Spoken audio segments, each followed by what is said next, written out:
Bonjour, ici Francine pour les carnets de Francine. Je vais vous partager une réflexion que j'ai eue suite à la lecture d'une pensée. Que vous tourniez en rond ou que vous vous épanouissiez est toujours entre vos mains. Vous êtes la plus grande influence dans votre vie. Votre voyage commence par le choix de vous lever, de sortir de la maison, puis de vivre pleinement. Votre choix est de vous lever, de sortir de la maison, puis de vivre pleinement. Ça m'a fait penser, quand j'étais jeune, j'avais entendu dire qu'il y avait une femme qui, elle, vivait selon ce que son horoscope du matin lui disait. Alors, elle pouvait se réveiller, puis si l'horoscope disait restez à la maison aujourd'hui, mauvaise journée pour vous, elle appelait sa mère, elle disait tu peux-tu venir garder les petits, parce que là c'était une mauvaise journée, puis je suis mieux de ne pas me lever. Puis, apparemment qu'elle restait couchée toute la journée.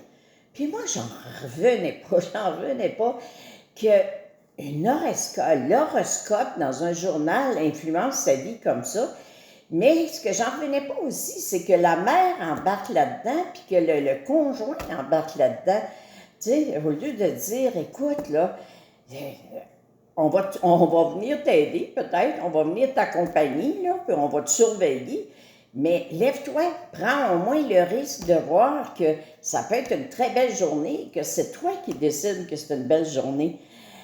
Alors, pour toutes les personnes qui sont influencées par les autres, qui sont influencées par les horoscopes, par tout ce qu'on peut vous dire, c'est drôle, cette semaine, vous savez, je suis au Saguenay, puis cette semaine, on parlait beaucoup de ça. Il y en a qui disaient, j'ai une tireuse de cartes qui me dit telle affaire, j'ai une médium qui me dit telle affaire.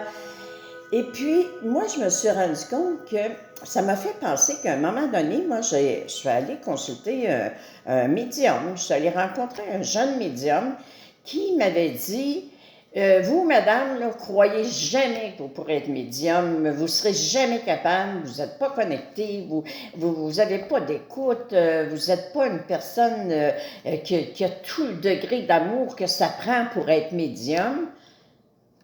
Et moi, quand je suis sortie, la seule chose que j'ai dit, c'est regarde, mon Dieu, il a le droit de penser ce qu'il veut, mais toi, en haut, tu sais qu'est-ce que tu me réserves, puis tu sais que quand ce sera le temps d'ouvrir les portes pour me faire réaliser mon désir qui est d'aider les gens puis de toucher les gens, je sais que tu t'arrangeras bien que je sois capable de le faire. Alors, c'est ça être le maître de sa vie. C'est ça, décider de dire, tu sais, souvent je vous dis, quelqu'un est en train de vous dire de quoi, quand il me disait ça, là, si j'avais su dans le temps, là, qu'on pouvait se demander, hey, ça me rend-tu heureux ce qu'il me dit? Mais j'étais assez éveillée pour comprendre que ce que ça a fait à l'intérieur de moi quand il me disait ça, ce qu'il était en train de me dire, c'est regarde, toi, là, tu rêves d'aider les gens, tu rêves de te canaliser, tu rêves d'avoir des dons, mais tu n'en auras jamais. Jamais tu vas faire ça. En fait, c'est sûr que quand on comprend l'effet du miroir, ce jeune médium-là, ce qu'il était en train de me dire, c'est tous les doutes. J'avais pas confiance en moi, je doutais de moi, j'y croyais, je me disais, il me semble qu'on peut aider les gens avec nos mains, mais le me semble que c'était comment je pourrais faire, comment je pourrais réussir, moi, à aider les gens, à toucher les gens, à me servir de ces mains que Dieu m'a données pour toucher les gens, les réconforter, les aider. Alors, je n'ai pas acheté ce qu'il m'a dit. J'ai mis ça tout de suite dans les mains du bon Dieu. Puis c'est ça. Dans le temps, si j'avais connu le plateau, je l'aurais mis sur le plateau. Puis j'aurais dit, peut-être, mettez de l'amour dans sa vie. Et parce que des fois, il y a des façons de le dire. C'est beau d'avoir un miroir, mais il y a des fois des miroirs.